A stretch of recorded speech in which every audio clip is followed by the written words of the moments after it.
Winter in Tasmania often seems like the season when gardeners can take a break. And with scenery like this to enjoy, I certainly don't mind stepping back and enjoying a bit of downtime. But it's also the perfect opportunity to have a look around at what's not going the way you'd like and work out a solution. For me, it's all about my Greengage plum tree. This is an old favourite cultivar which produces medium-sized green fruit which are super rich, sweet and tasty. But this tree is not producing as well as I would like to. They can be prolific producers after only a few years.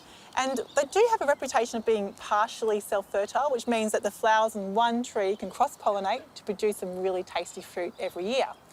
But it's not reliable, and this tree is a bit too patchy for my liking. So today, I'm going to do some grafting to show how we can make sure this tree gives us the goods. I've selected a golden drop plum as the pollination companion for my Greengage tree. The fruit is kind of similar, but a bit larger, with more of a balanced flavour.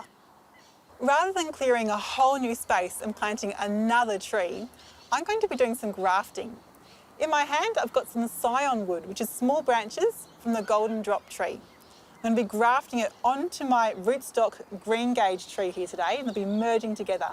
This is not only space savvy, it's also quite time efficient, because this scion wood will be bursting into flower and fruit much earlier than if I planted a baby tree nearby. You have to take scion cuttings in deep winter when the tree is completely dormant.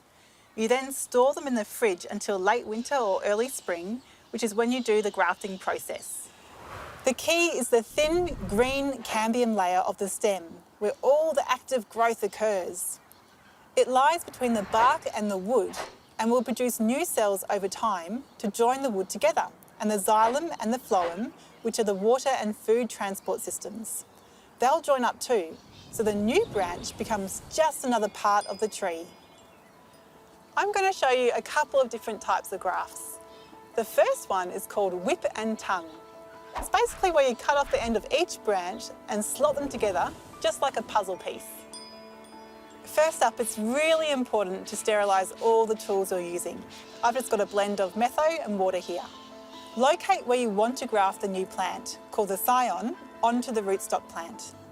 The stems should be similar thicknesses so they fit together really easily. You may need to do some pruning first to cut down a branch of the original plant towards the base. Work out which direction you need the scion to go before you stick them together. That is, having the buds facing upwards towards the sky. On the selected rootstock branch, slice the end off at a sharp angle. This is the whip. Then, make a short cut straight down, around 1/3 in from the higher end to make the tongue. Do the same on the scion stem so the shape matches up and slots into the prepared rootstock. Make sure at least one side is neatly lined up to help the cambium do its work. Now, I'm no professional grafter, but I'm actually pretty happy with how this has turned out. The great thing about grafting is that close enough is actually good enough. Next up, I'm going to tape it all up so it's nice and secure and paint the ends so it doesn't dry out. This is done with a special bitumen rubber graft sealing paint. Another, and I think easier method, is called the cleft graft. I prefer this one when working with established trees just because it's more ergonomic when you're working with all these odd angles. The cleft graft means that there's less likelihood you're going to cut yourself with those sharp tools.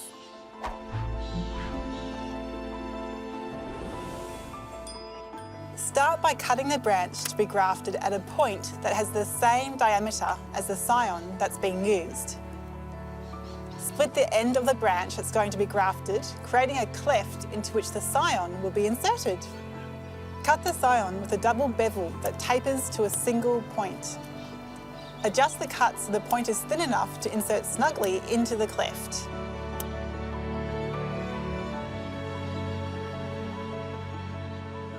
Don't be tempted to centre that scion wood perfectly into the rootstock branch.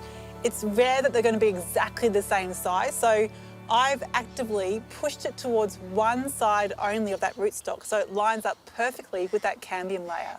One side is all you need. If in doubt, you can always put a little tilt in it as well, so you know there's at least 1 or 2 points where the cambium layers are crossing over and making good contact. Finally, wrap with grafting tape to keep out water and stop any dehydration. And again, finish with a sealing paint. Whichever one you choose, I reckon it's always good to have a few grafting techniques up your sleeve so you can choose the right one for your situation.